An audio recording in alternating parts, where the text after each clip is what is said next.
I get some random strange little weeds and stuff growing up, and if I didn't know what it was, I just say, well, let's see what happens.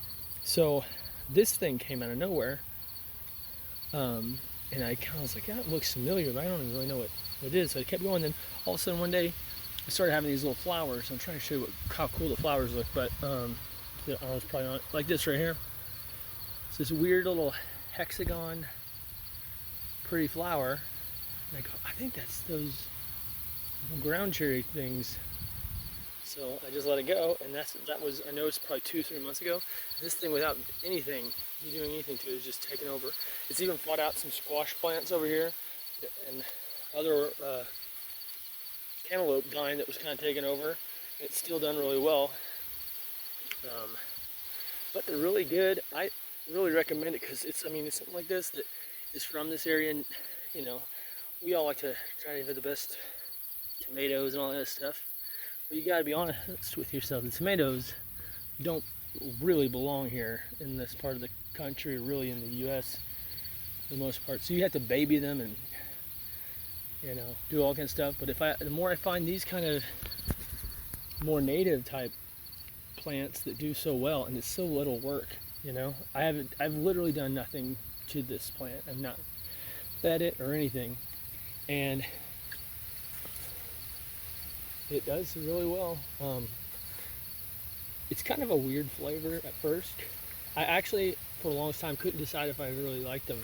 It wasn't that they're gross, but it's just kind of weird too, because especially you get the ripe ones, the berries turn orange, or the fruit, I guess, and then it has a really odd mix between pineapple and tomatoey flavor. At least this kind. This is the only one this is called Aunt Molly's. This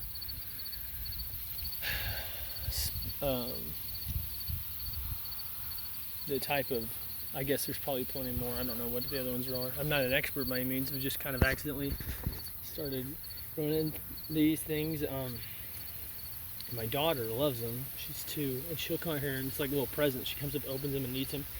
She actually, I don't think my sons or my wife really like them that much, or just not used to them. But what I'm gonna do is, here before it freezes, since these things just really started kicking into gear, and I'm probably getting 25 of these a day off of here.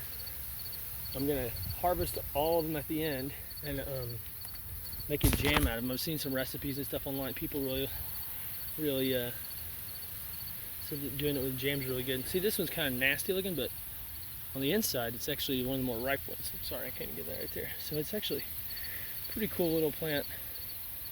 I've been really into this kind of thing of growing more native stuff, especially not even just to the U.S., but to the part of the U.S. we live in 7B, because it's less work. Like we've got over here, you can see, can't really tell, but we've got 7 of the small pink lemonade blueberries, and we've got 2 5-year-old blueberry bushes that started really coming in production early in the summer, late spring. And then we got this other one I just got. It looks pretty terrible.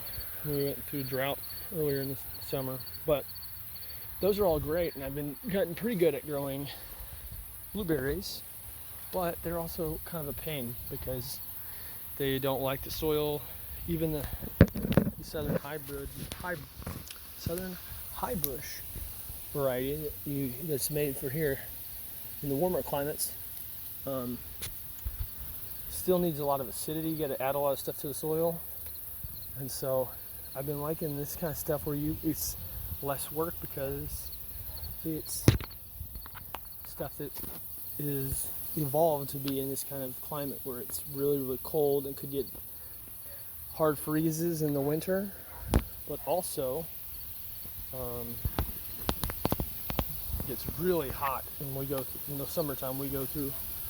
We just got done with hopefully the hottest part of the year, where it was 100 degrees, 105 degrees, heat index up to 110 some days, but for several weeks. And then we didn't have a lot of rain until this last week or two, thankfully. We got some. So anyways, you can see those blueberries don't do too well in that kind of crazy drastic change, but that's kind of how it is in the middle of the country here. By the way, this is another example of just something crazy growing up, and I didn't know what it was. And my daughter was like, "Oh, grapes." I go, "No, let's wait and see." She's thought they were blueberries or grapes, and this is actually pokeweed, so it's actually toxic to humans. You're not even, from what I've read on it, you're not even supposed to touch it with your hands. So I'm actually going to take it out because I don't want anybody to accidentally eat one. But this is what they make poke salad out of. But you have to like boil the leaves in water 3 different times and uh,